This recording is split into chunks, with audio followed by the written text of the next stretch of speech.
Bueno, vamos a comenzar una nueva serie. Ya terminamos la anterior, la milagrosa existencia de Israel. Y esta se llama la profecía final de Israel. La profecía final de Israel. ¿Y a qué me refiero? A la profecía de las 70 semanas de Daniel. Abran sus Biblias, Daniel capítulo 9, 24 en adelante. Es muy importante, estando en Israel, que ustedes adquieran un mayor conocimiento, porque desde el Bereshit, apúntalo, Génesis es Bereshit, Bereshit con B grande en el hebreo, hasta el Apocalipsis. Ya el Apocalipsis pues ya está en griego, pero desde el Génesis hasta el Apocalipsis está Israel. Comienza Israel, ¿verdad?, cuando Dios llama a Abraham, y termina el Apocalipsis con 280 citas del Antiguo Testamento. Entonces es lógico que un cristiano que ha entrado a este libro maravilloso, porque Cristo fue judío, la primera iglesia fue judía, los apóstoles eran judíos y nos han dejado un legado a nosotros, los gentiles, para que nosotros podamos aprender de ellos lo que nos dejaron escrito y que podamos entender no solamente su cultura, sus costumbres. Ahora que están aquí, les aseguro, en Israel vas a comenzar a leer la Biblia de una forma diferente. Ya vas a ver Capernaum, pues a Capernaum, ¿verdad? Nos viene el Caná, y comenzamos ya a ubicarnos un poco más dentro de la estructura histórica y geográfica y arqueológica de las Sagradas Escrituras. Entonces es maravilloso. Estos viajes a Israel son tan importantes, y finalmente pues aquí vamos a vivir eternamente, ¿verdad? Claro que después bajará la Nueva Jerusalén, pero aquí estaremos en el milenio reinando con Jesucristo y el rey David como gobernante de Israel. Así que será maravilloso el futuro que nos espera a todos los que seguimos a Jesús. Vamos a dar lectura a este pasaje, pero quiero comenzar desde el versículo 20. Daniel 9, versículo 20 al 27, porque vamos a cubrir este pasaje en dos conferencias, la de hoy en la noche y la terminaremos en Jerusalén. Dice así: aún estaba hablando y orando y confesando mi pecado, está hablando Daniel, y el pecado de mi pueblo Israel, y derramaba mi ruego delante de Jehová mi Dios por el monte santo de mi Dios. Aún estaba hablando en oración cuando el varón Gabriel, a quien había visto en la visión al principio volando con presteza, vino a mí como a la hora del sacrificio de la tarde, y me hizo entender y habló conmigo diciendo: Daniel, ahora he salido, o sea, bajó desde el cielo Gabriel, he salido para darte sabiduría y entendimiento. Al principio de tus ruegos fue dada la orden, y yo he venido para enseñártela, porque tú eres muy amado. Entiende pues la orden y entiende la visión. Me detengo aquí rápidamente. Daniel se encontraba en este tiempo en Babilonia. Y Daniel fue movido después a Medo-Persia, estuvo casi 70 años, 67, 70 años en el exilio. El rey Nabucodonosor rodeó, sitió Jerusalén y se llevó más de 50,000 judíos a Babilonia, lo que es actualmente Irak. Entonces, si ustedes ven Babilonia en la Biblia, es Irak. Pertenece a la zona geográfica entre Siria, Irak o la Mesopotamia. Entonces, Daniel iba entre esos judíos que fueron llevados a Babilonia, él y 3 de sus amigos. Tendría como 16 o 17 años de edad. Y en el capítulo 1 de Daniel vemos que el rey Nabucodonosor se fija en ellos. Parece que eran muy bien parecidos estos muchachos, se distinguían de muchas personas, y los agarró el rey Nabucodonosor y los apartó y dio órdenes a su jefe y les dijo: a estos muchachos entrénenlos. Quiero que los entrenen en la lengua, en las costumbres y en la comida de los babilonios. Sin embargo, Daniel, a esa edad tan temprana, tenía convicciones profundísimas acerca de la santidad y del temor de Dios. Entonces ellos oraron y decidieron no participar de los alimentos, porque ya saben que los judíos comen kosher o kosher, y muchas cosas estaban contaminadas como el puerco, etcétera, etcétera, y todavía estaban bajo la ley. Entonces se negaron a comer esas cosas y le pidieron al guardia de la capitán del rey Nabucodonosor que les perdonara, que les diera la oportunidad de comer puras verduras y puras ensaladas, y que los probara dentro de 2 o 3 meses para que demostraran que iban a tener más salud que todos los demás. Bueno, pues Dios les dio gracia y así fue, y Daniel y sus amigos comieron una comida vegana en aquel tiempo y fueron realmente con mucha más salud que todos los demás que les rodeaban.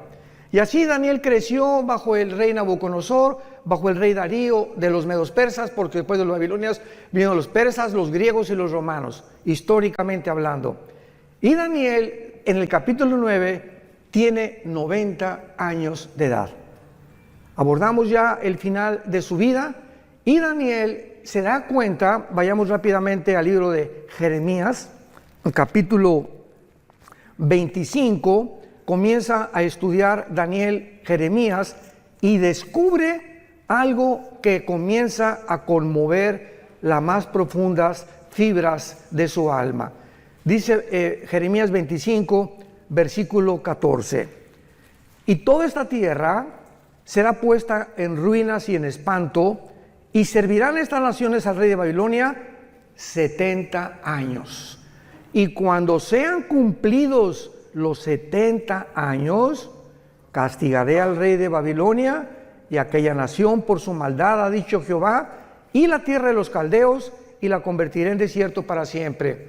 Daniel descubre que la cautividad babilónica está a punto ya de cumplirse. Y dice, bueno, 70 años ya, estamos casi en el año 69. Y entonces Daniel, conmovido, comienza a preguntarle a Dios en todo el capítulo 9, orando, que cuál sería el destino final entonces de Israel. Bueno, vamos, ya se cumplen los 70 años, ¿nos vas a regresar a nuestra tierra? ¿Nos has abandonado por completo? ¿Cuál es el futuro de la nación Santa Jerusalén y de tu pueblo judío? Y entonces Dios manda al ángel Gabriel, y Gabriel trae la respuesta de Daniel, porque durante 3 semanas Daniel se la pasó ayunando, buscando a Dios en oración para poder obtener una respuesta satisfactoria de parte de Dios. Entonces el ángel Gabriel se le aparece a Daniel y le revela el ángel Gabriel toda la historia de Israel hasta la segunda venida de Jesucristo.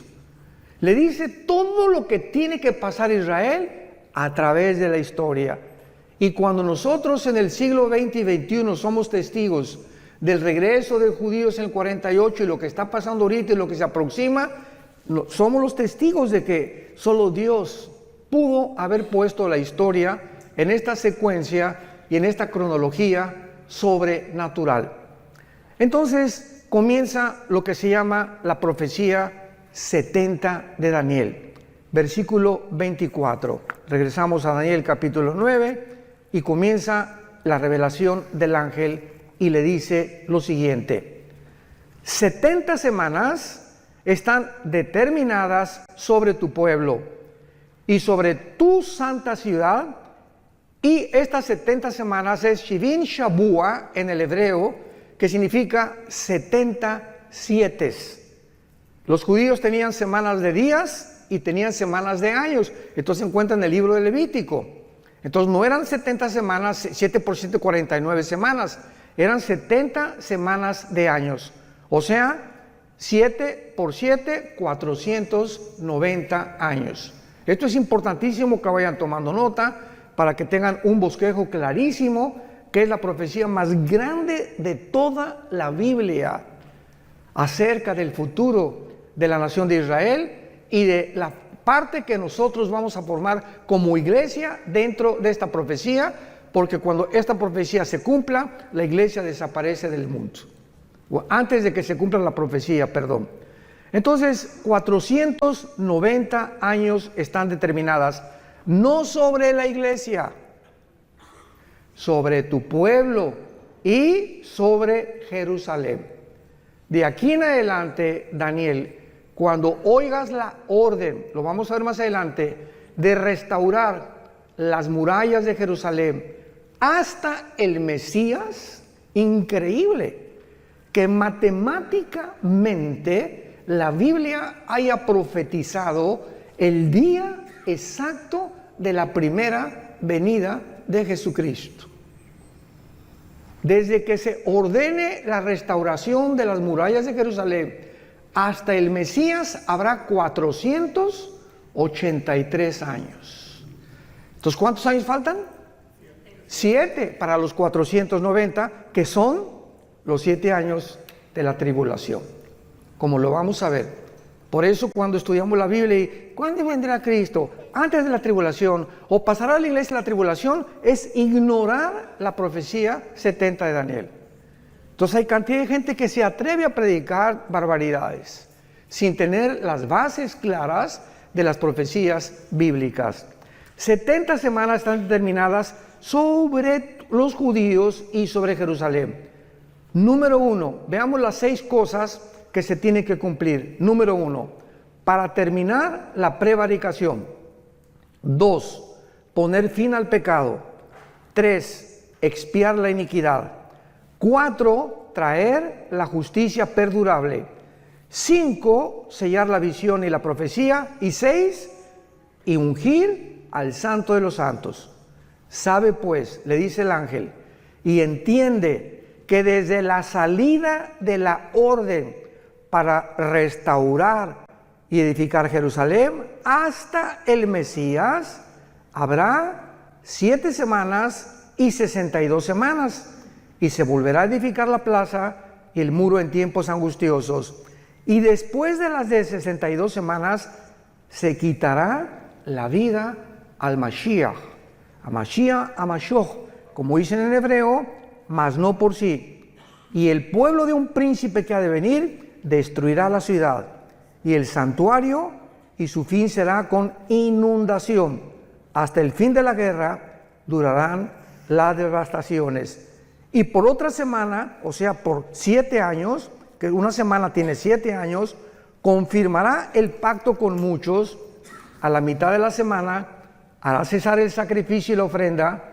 Después, con la muchedumbre de las abominaciones, vendrá el desolador, que es el anticristo. Lo vamos a ver todo esto, hasta que venga la consumación y lo que está determinado se derrame sobre el desolador.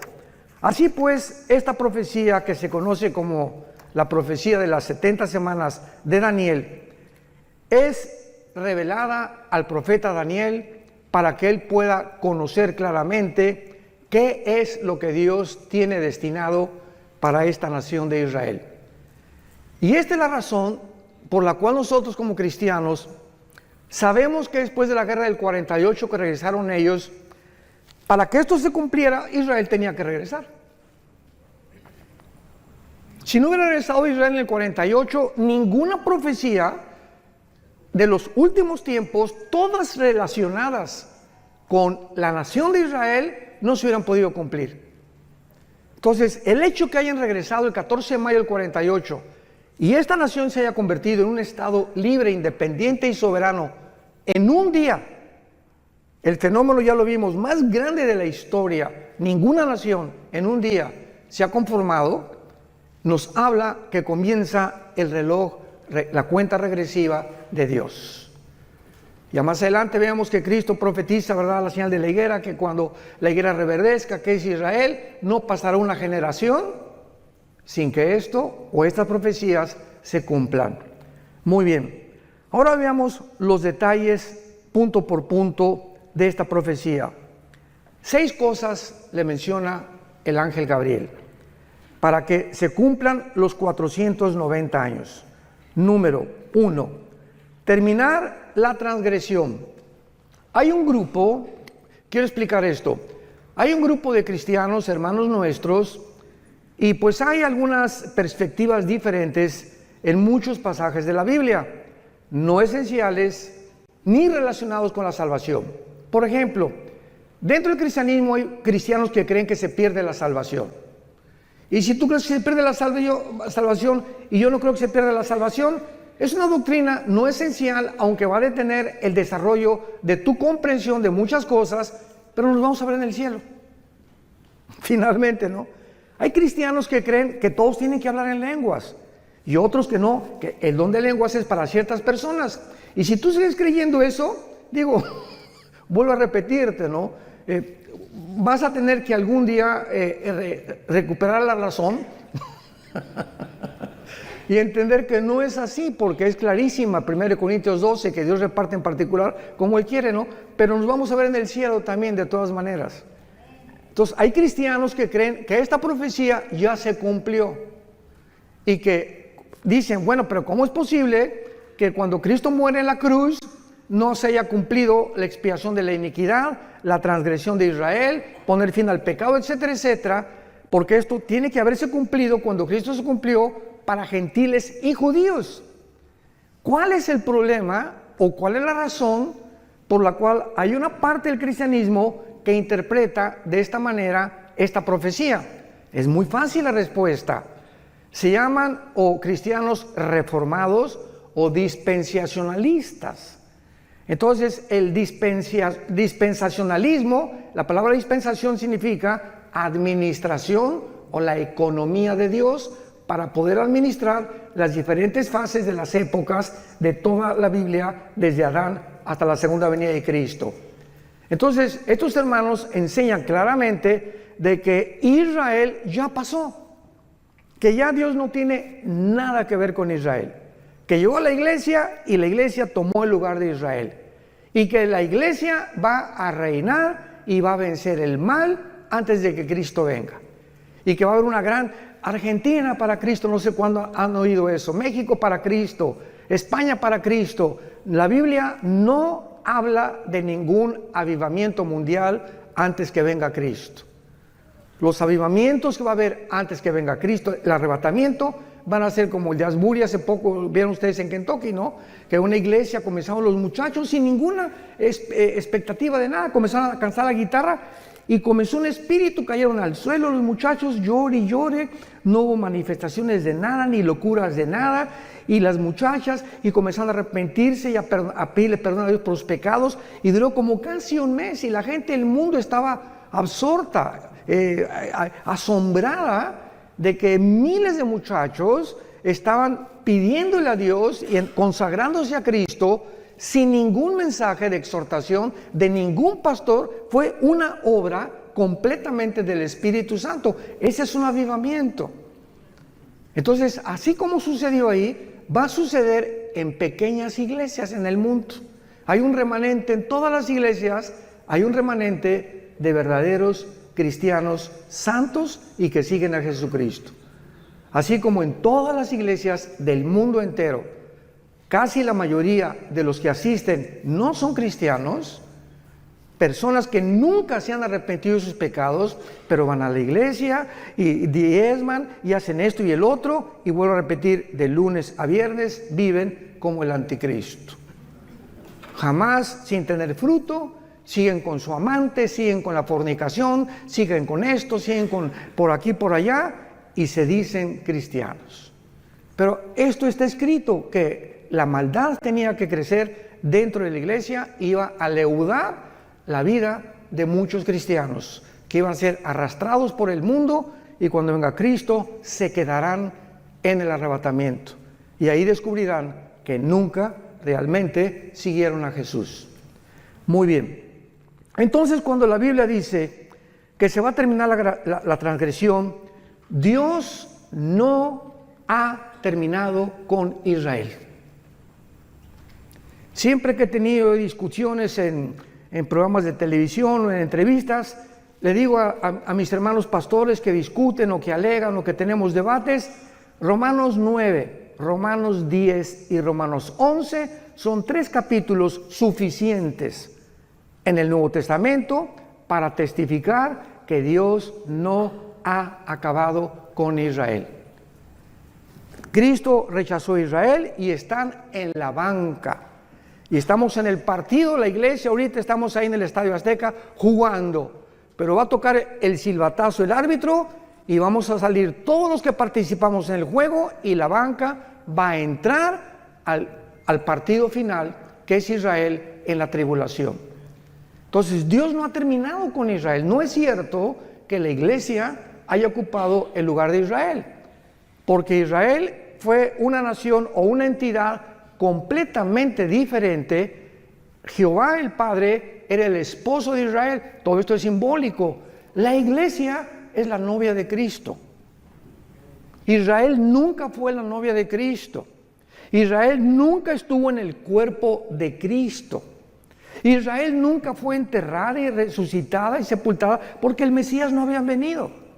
Entonces nosotros somos completamente diferentes. Y esto lo explica claramente el capítulo 2 y 3 del libro de los Efesios. Que ahora la iglesia, ¿verdad? Que un misterio del Antiguo Testamento de la iglesia no existía en el Antiguo Testamento de la iglesia. Ignorar estas verdades y estas doctrinas lleva a muchísimos hermanos a trazar la palabra de verdad chueca. Y con el tiempo, ¿verdad? Pues ya estudiamos un poco más y vamos comprendiendo la palabra de Dios. Entonces, por ejemplo, dice en Zacarías, veamos estas verdades acerca de la conversión final de Israel. Entonces, la muerte de Cristo quita las transgresiones de nosotros, pero Israel le rechazó como Mesías. Y de Cristo en nuestros días, todos los judíos que aceptan al Mesías forman parte de nosotros, forman parte de la iglesia. Se les llama judíos mesiánicos. ¿Se acuerdan de la barca, el que comenzó a cantar? Era judío y no le dio vergüenza, gloria a Dios, y enfrente de todos yo soy judío mesiánico, creo que Jesús es el Mesías. Y como él se calcula que hay actualmente 185,000 judíos de papá y de mamá, que creen que Jesucristo es el Mesías. Pero finalmente, o sea, es un remanente, pero esos judíos que se llaman mesiánicos forman parte de la iglesia, porque ahora en la iglesia no hay judío, ni griego, ni gentil, ni español, ahora somos todos el mismo cuerpo de Cristo. Ya no hay acepción de personas. En el Antiguo Testamento solamente los judíos, en el Nuevo Testamento de todas las nacionalidades del mundo. Pero Dios no ha terminado con Israel. Y veamos en Zacarías 12 de qué forma la Biblia nos muestra claramente que en la segunda venida de Cristo se van a arrepentir. Dice así, Zacarías 12, 10 y 11. Y derramaré, está hablando de todo este pasaje, Zacarías 12, 13 y 14, habla de la segunda venida y del Armagedón y del tiempo del milenio. Derramaré sobre la casa de Israel, dice la Biblia, espíritu de gracia y de oración sobre la casa de David, sobre la casa de David y sobre los moradores de Catepec, dice. No, ¿verdad? Ni de Toluca. Sobre los moradores de Jerusalén, espíritu de gracia y oración, y mirarán a mí, a quien traspasaron, y librarán y llorarán como llora por hijo unigénito, afligiéndose por él como quien se aflige por el primogénito. Esto no ha sucedido por el amor de Dios. Y luego si lees Apocalipsis 1, 7 y 8, y mirarán al que traspasaron y llorarán, se vuelve a repetir el apóstol Juan, lo que dice 600 años el profeta Daniel, que cuando Cristo venga, ¿con qué él era el Mesías? Y imagínense nada más la frustración que tendrán, que le negaron, se fueron en contra de él, persiguieron a sus hermanos, nos persiguieron a nosotros, y se encuentran con Jesucristo, es el Mesías. Porque ahorita los judíos ortodoxos que ustedes ven, los de negro, que traen como caireles así, con sombrero, todos de negro vestidos, ¿verdad? Caminan así. No pelan a nadie, no se voltean a nadie, son los fariseos, los shavarim del siglo XXI. Así eran los fariseos en el siglo de Cristo, orgullosos, y esto y el otro, y por aquí, por allá, y no tenían empatía por nadie. Una mujer ahí llorando, no le hacían caso, te acercabas a ellos y te miraban así. No han cambiado absolutamente nada. Y ahora que vayamos a Jerusalén, cuando vayamos al muro, vamos a ir al muro de los lamentos, van a verlos a todos ellos, ¿no? Una religiosidad, pero tremenda. Dicen los jóvenes, cañón. Entonces, ahorita Israel tiene dos espíritus. El espíritu de una religiosidad asfixiante y un libertinaje sexual como jamás había existido. Tel Aviv, capital de los gays del mundo entero. Estaba en Madrid el año pasado, ya se cambió a Tel Aviv. Y bíblicamente va a ser la última capital de ellos, porque Apocalipsis 11 habla y dice, Jerusalén será como Sodoma y Gomorra. Fíjense, nada más hace 2000 años se profetizó en Apocalipsis que llegaría el tiempo en que se convertiría como Sodoma y como Egipto. Y ya lo estamos viendo con nuestros propios ojos. Muy bien. Y dice el capítulo 13 de también Zacarías, versículo 1, y en aquel tiempo, está hablando el mismo tiempo, cuando venga el Mesías, habrá un manantial abierto para la casa de David y para los habitantes de Jerusalén, para la purificación del pecado y de la inmundicia. Hasta que venga Jesucristo en la tribulación, van a ser purificados, van a enfrentarse con la limpieza de sus pecados. Es la primera condición de la profecía de Daniel, terminar la prevaricación. Y en el capítulo 14 de Zacarías, esto es precioso porque habla de la segunda venida de Cristo. Zacarías 14, versículo 4, y se afirmarán los pies, está hablando cuando venga Cristo, en aquel día sobre el monte de los olivos. Cuando venga Cristo, ¿dónde va a poner sus pies? Donde fue crucificado. Ahí se va a volver a parar Jesús, que está enfrente de Jerusalén al oriente, y el monte de los olivos se partirá. Escuchen esto, cuando venga Jesús y se pare ahí, se va a partir por el medio, hacia el oriente y hacia el occidente, haciendo un valle muy grande, y la mitad del monte se apartará al norte y la otra mitad hacia el sur. Cuando venga Cristo, vean esto, se hace una rajada en la tierra en forma de cruz. Se vuelve a hacer la cruz, pero ahora no entre el cielo y la tierra, ahora en la tierra, así, del norte a sur, de oriente a occidente. Y dice el versículo 9, y Jehová será rey sobre toda la tierra en aquel día, Jehová será uno y uno su nombre. ¿Cómo se puede entonces entender de que esto ya pasó?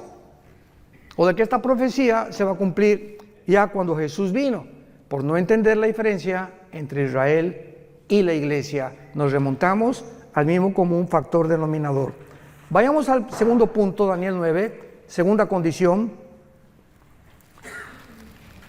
En segundo lugar, poner fin al pecado.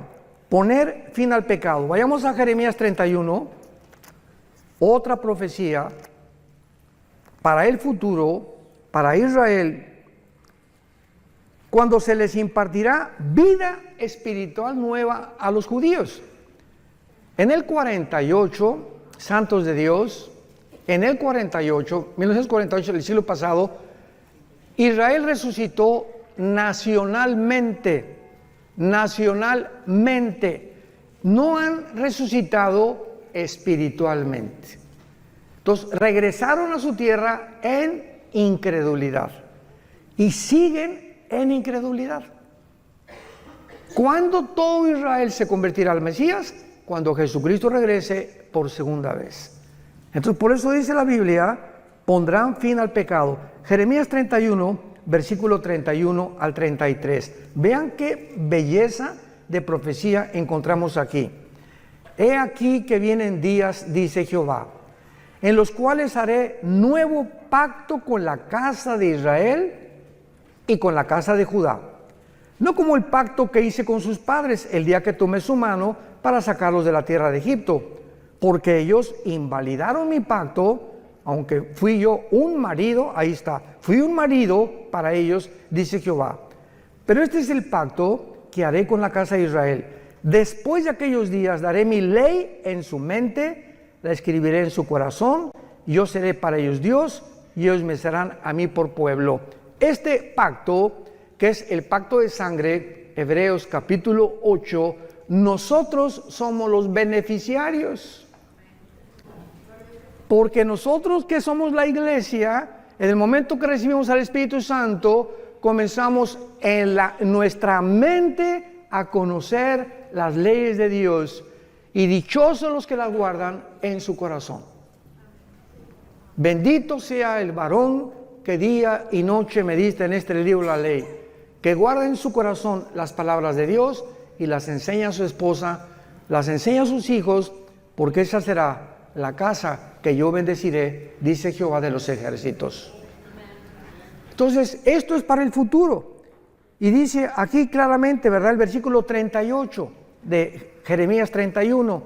Vienen días, dice Jehová, en que la ciudad será edificada a Jehová, desde la tierra de Janael hasta la puerta del ángulo.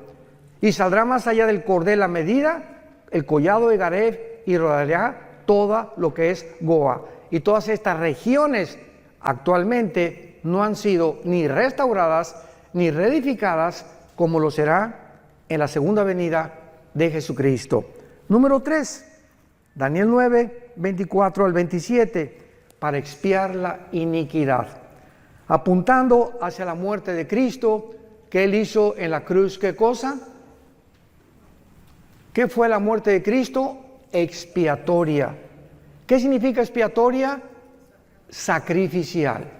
Cristo muere en la cruz y Él se sacrifica. Tú y yo teníamos que morir. Tú y yo hemos pecado. ¿Qué vas a hacer con tus pecados?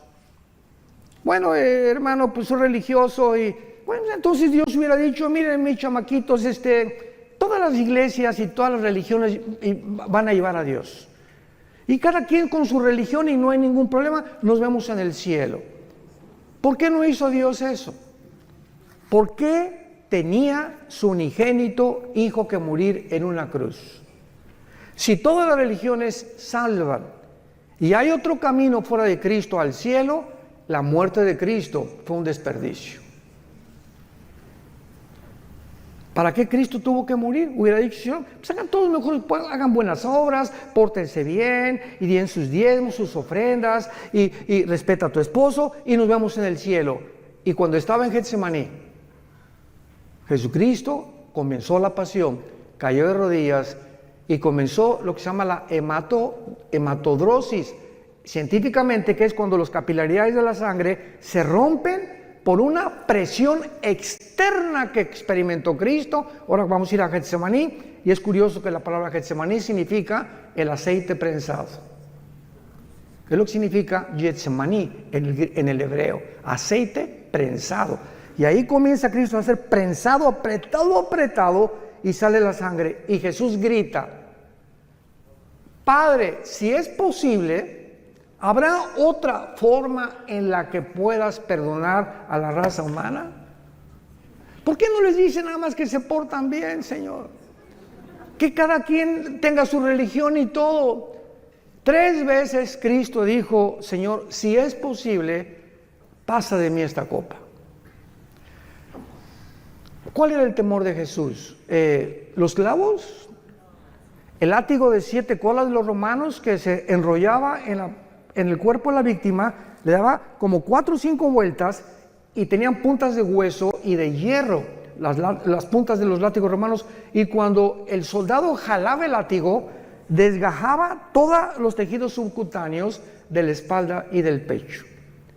Entonces, después de los 39, porque la ley judía decía que no podían ser más de 40 latigazos, entonces le dieron 39. Cuando Cristo termina de flagelarlo, Cristo no tenía piel ni aquí, no tenía piel en la espalda. Y sobre eso le ponen un manto que se le pega como una hora de aquí a la cruz, y cuando llega a la cruz le arrancan el manto para toda la piel que le quedaba, y así con esa espalda despellejada y sin ninguna protección, lo acuestan en un madero.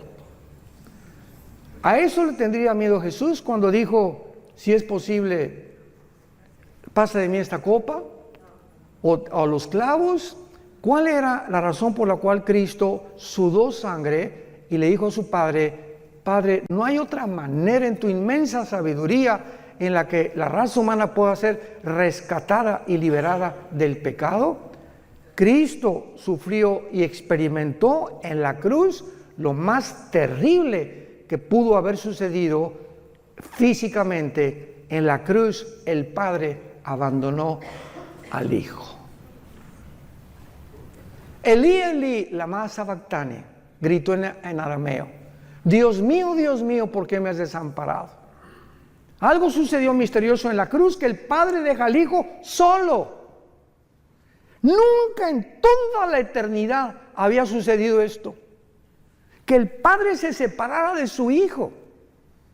Y el Hijo, en ese momento, cuando nuestros pecados, tus pecados y mis pecados, fueron puestos en el cuerpo de Cristo, el Padre no podía estar en Él, no podía siquiera estar junto a Él.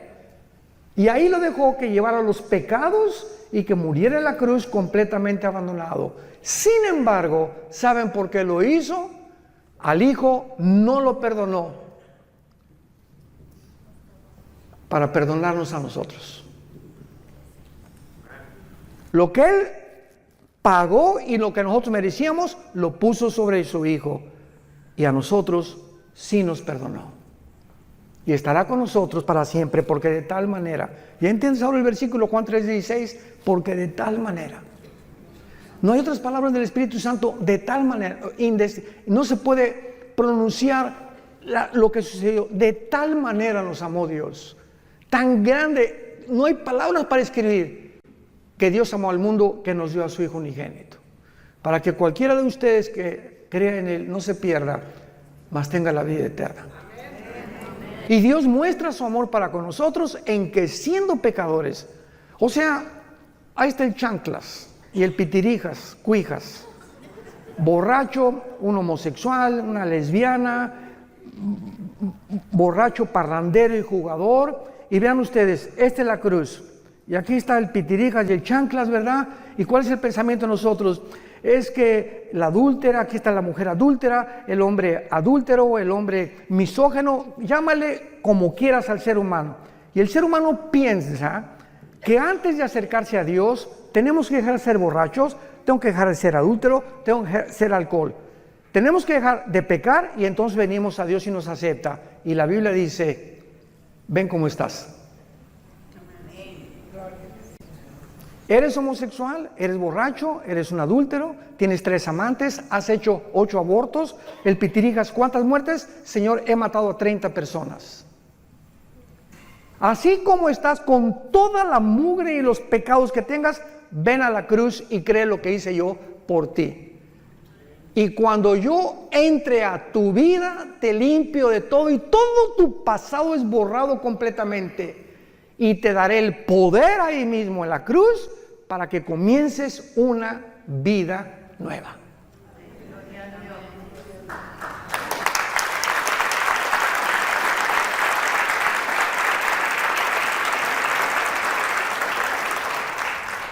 ¿Saben ustedes cuál es la palabra que no se encuentra en ninguna religión? Gracia. Esto se llama gracia. Una palabra desconocida, que es la gracia, algo que no merecemos.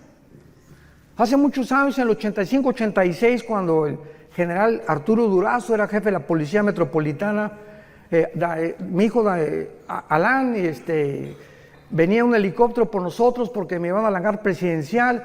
El jefe tenía un escuadrón de helicópteros Durazo en aquel tiempo, en los 80s, y el jefe del escuadrón de helicópteros de la policía, y lo voy a decir porque se está muriendo mi hermano Roberto Barragán, fue un estudio de nosotros de Apocalipsis, yo enseñaba Apocalipsis en un estudio, se convierte y le lleva al general Durazo un cassette mío, de una conferencia, creo que fue días después de la muerte, algo así.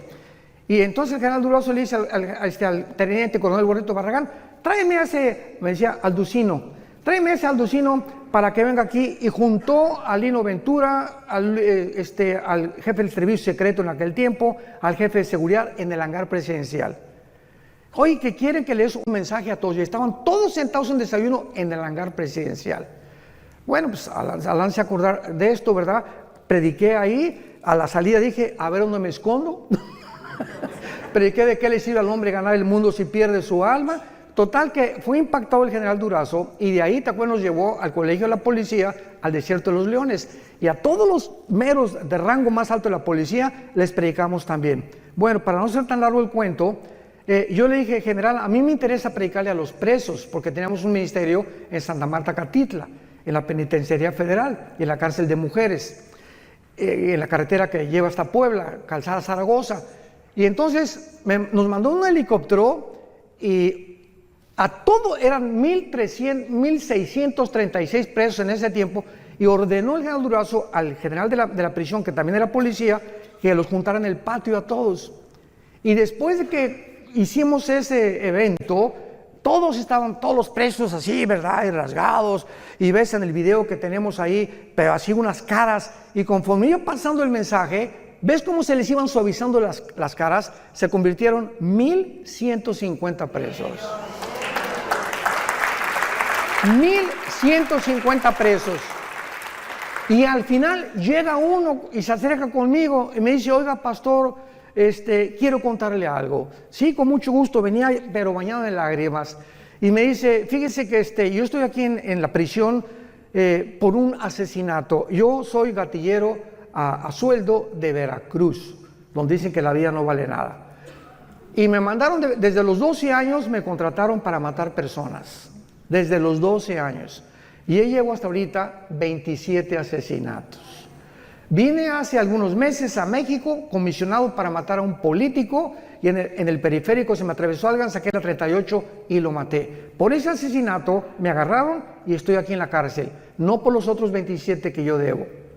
¿Usted cree que Dios me puede perdonar? Y le dije, si tus pecados fueren como el carbón, como la blanca lana, vendrán a ser. Eres hijo de Dios y todo tu pasado está borrado. ¿Y saben qué es lo que pasa? Que los fariseos dicen, ay sí, qué fácil. No, pues ¿sabes una cosa? Contéstale, no fue así de fácil. Al Hijo de Dios le costó su vida en una cruz.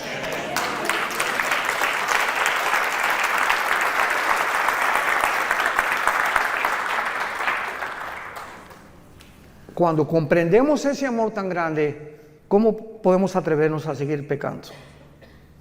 ¿Cómo podemos atrevernos a creer que nos puede ir bien cuando nos ha sacado Dios de la mugre del basurero donde estábamos todos, y creer que todavía el mundo nos tiene algo que ofrecer y no seguir las pisadas de Jesucristo? ¿Cómo podemos ser tan locos dentro del cristianismo de creer que el mundo tiene algo todavía mejor que Jesús? En tercer lugar, dice la Biblia, para expiar la iniquidad.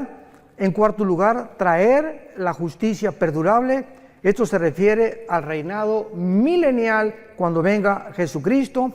Veamos qué hermoso pasaje en Isaías capítulo 11, cómo se describe la vida del milenio profetizada 700 años antes que el Mesías viniera a la cruz. Isaías 11, saldrá una vara del tronco de Isaí. ¿Quién era Isaí? El papá de Jesse, el papá de David. Saldrá, y siempre la Biblia habla como una rama, o como vástago nos habla, que crecemos como un árbol y damos fruto. Y un vástago retoñará de sus raíces y reposará sobre él. Está hablando de Jesús, el Espíritu de Jehová.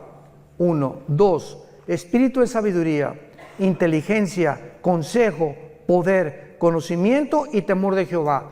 Son las 7 manifestaciones del Espíritu Santo.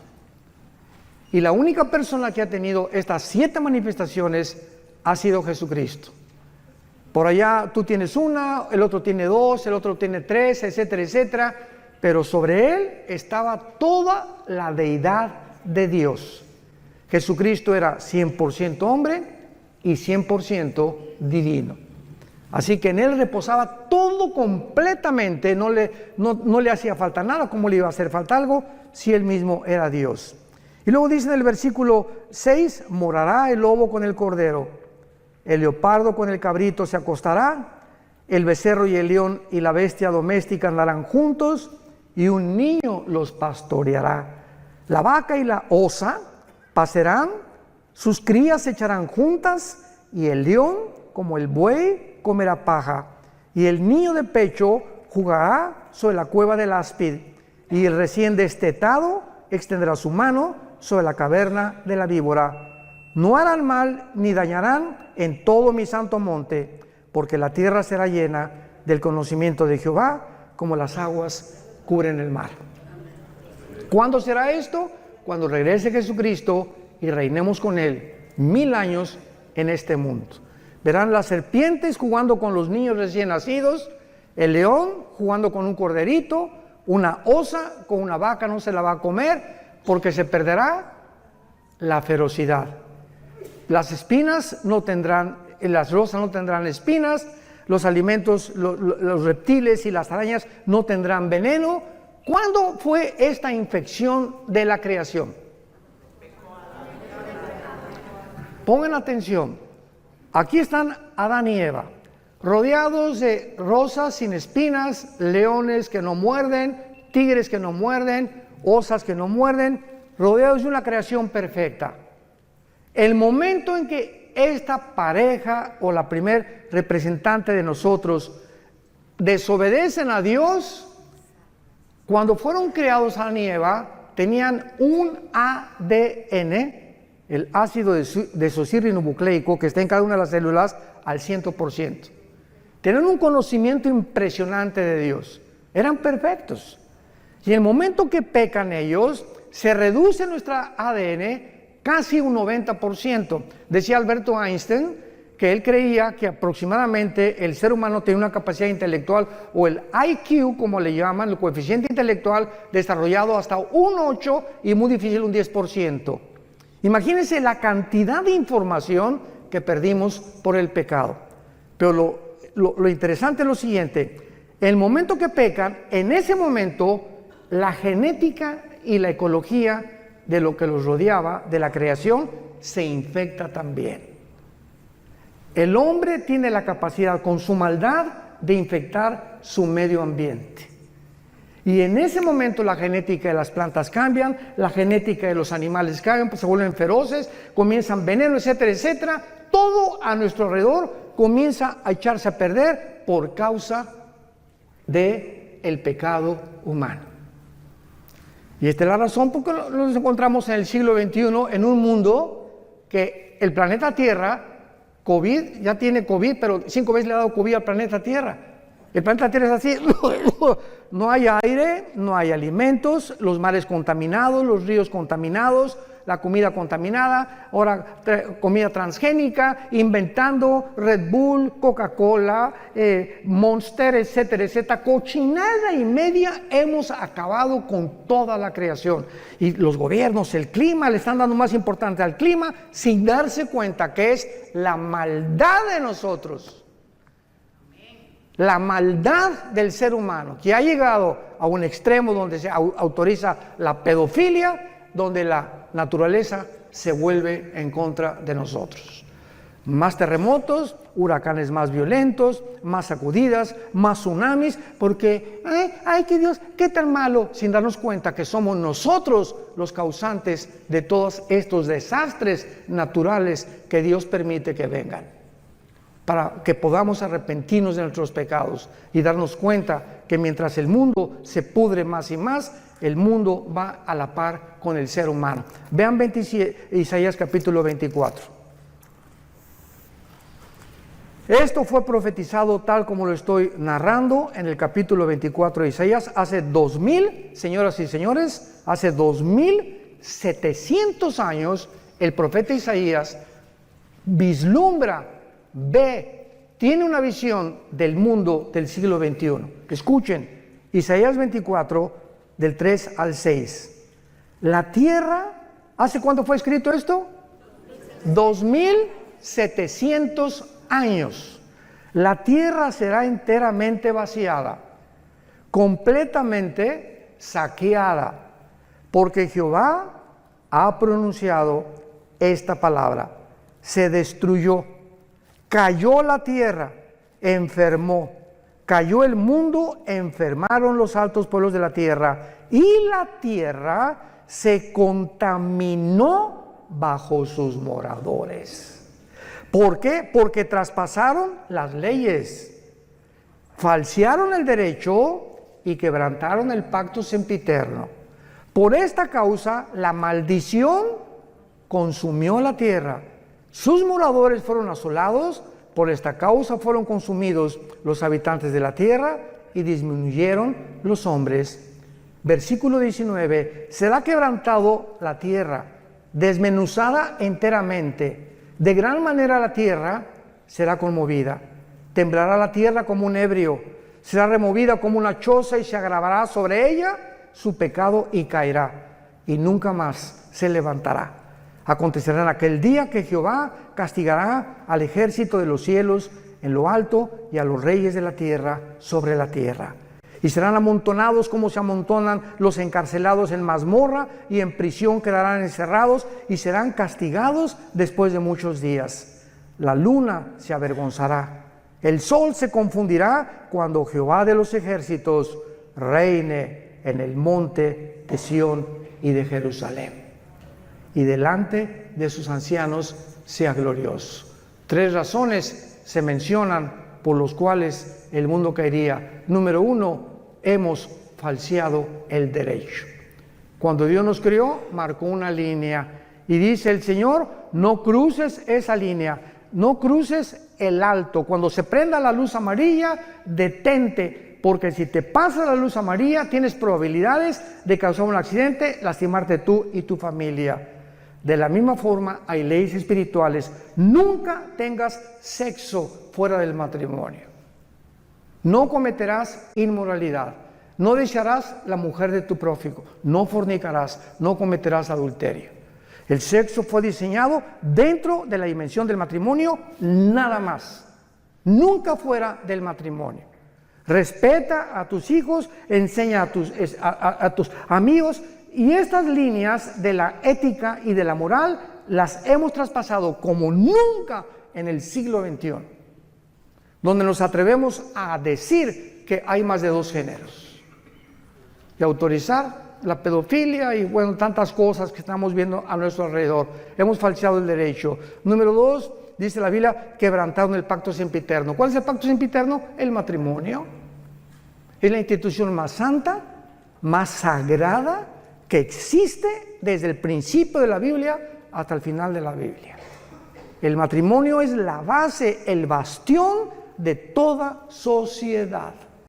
Matrimonios deshechos y perseguidos, la sociedad se tiene que desmoronar, como lo estamos viendo actualmente alrededor del mundo. Divorcios al por mayor. ¿Por qué? Por una ignorancia impresionante. El hombre no sabe cómo tratar a la mujer, y mujeres pues como Elizabeth Taylor, 9 maridos, la chulis. La mujer más bonita del siglo XX, 9 maridos. ¿Por qué? Porque pues Pepe no me gustó, Jorge no me cumplió el carro que yo quería, y Calandrio tampoco me hizo esto, y el otro no me hace los huevos como lo hacía mi mamá. Y busque en los hombres la felicidad. Ahí está la mujer samaritana, 5 maridos, ¿se acuerdan? Llevaba 5 maridos la pobrecita, buscando y creyendo que un hombre u otro mejor matrimonio, otra mujer, te va a hacer feliz. ¡Qué cosa tan tonta del ser humano! Se calculan los psicólogos que el segundo matrimonio es peor y el tercero es peor todavía cuando hay adulterio y cuando lo hiciste por adulterio. ¿Cómo te puede ir bien en la vida de esa manera? Y creyendo siempre, no, esta mujer no, hay otra mejor, y este está más guapo, y esta más bonita, y esta está 20 años más chica que yo, y me voy con las chamaquitas, etcétera, etcétera. Esa es la mente sin freno, las pasiones desenfrenadas del ser humano que lo llevan a estrellarse contra la pared. Y hombres que pierden su esposa, pierden sus hijos, su trabajo, la vergüenza, simplemente por media hora de placer.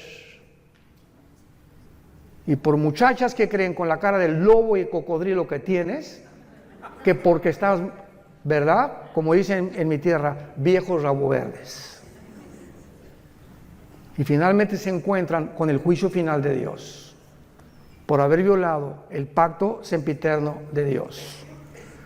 No sé, se nos acabó el tiempo. Vamos a continuar con esto en Jerusalén. Pero es importante que nosotros podamos ver esta profecía aunada a lo que estamos viendo, para que entendamos que Dios no ha acabado con esta nación. Y ahora nos trae a nosotros, no se imaginan la cantidad de viajes que hay aquí a Israel desde hace muchos años, ¿verdad? Como a todos los guías y a todos los judíos que me he encontrado en estos días por acá, mi esposo y yo teníamos 10 años que no veníamos a Israel. En 2013 fue la última vez que venimos. Alán viene más seguido, pero nosotros teníamos 10 años que no veníamos. Siempre les digo a todos los judíos, ¿sabes una cosa? Que es increíble cómo Dios los ama. Hoy Alán me presentó al gerente del restaurante, estamos platicando y me dice, ¿tú qué haces? Le digo, voy a enseñar en la noche el libro de Daniel, las profecías de Daniel, y voy a enseñar que Israel, que Dios no ha acabado con ustedes, y se quedó así, porque él también se llamaba Gabriel. Y le dije, voy a hablar del ángel Gabriel, tu pariente, le dije. Pero es maravilloso, ¿verdad? Porque ellos se sorprenden que nosotros tengamos un poco más de profundidad en la Torá o en la ley para ellos, que son los 5 libros de la Biblia, que ellos mismos y que los mismos rabinos. Porque dice 2 Corintios 3 que cuando se les caiga el velo van a convertirse. Y ahorita los judíos tienen un velo que les impide ver y entender la realidad de quién es Jesucristo. Padre, te damos gracias en esta noche preciosa, donde nuestros cuerpos, que son el templo del Espíritu Santo, ya no nos pertenecemos a nosotros, ya no podemos hacer lo que querramos con nuestro cuerpo, porque nos has comprado con precio, con tu sangre preciosa, no con oro y plata, sino con tu sangre preciosa que derramaste en esa cruz. Abre nuestro entendimiento, Espíritu Santo, para que podamos comprender la anchura, la altura y la profundidad del amor de Jesús, que sobrepasa todo entendimiento. Gracias, Señor Jesús, el unigénito de Dios. En Él fueron hechos los cielos y la tierra, y todas las cosas fueron hechas, y sin Él nada ha sido hecho. En Él estaba la vida, y la vida era la luz de los hombres. Gracias, Jesús, porque tus apóstoles te palparon, vivieron contigo 3 años y medio, escucharon del verbo de vida, que tú eras la vida encarnada, que te hiciste hombre para poder vivir entre nosotros y voltear completamente la manera como vivimos a la manera que a tu Padre le agrada. Aprendan de mí, dijo Jesús, que soy manso y humilde de corazón, y hallaréis gracia y descanso para vuestras almas. Oramos en tu nombre precioso. Señor Jesús, te amamos con todo el corazón y mantendremos la pasión por la verdad hasta el último día de nuestra vida. Amén.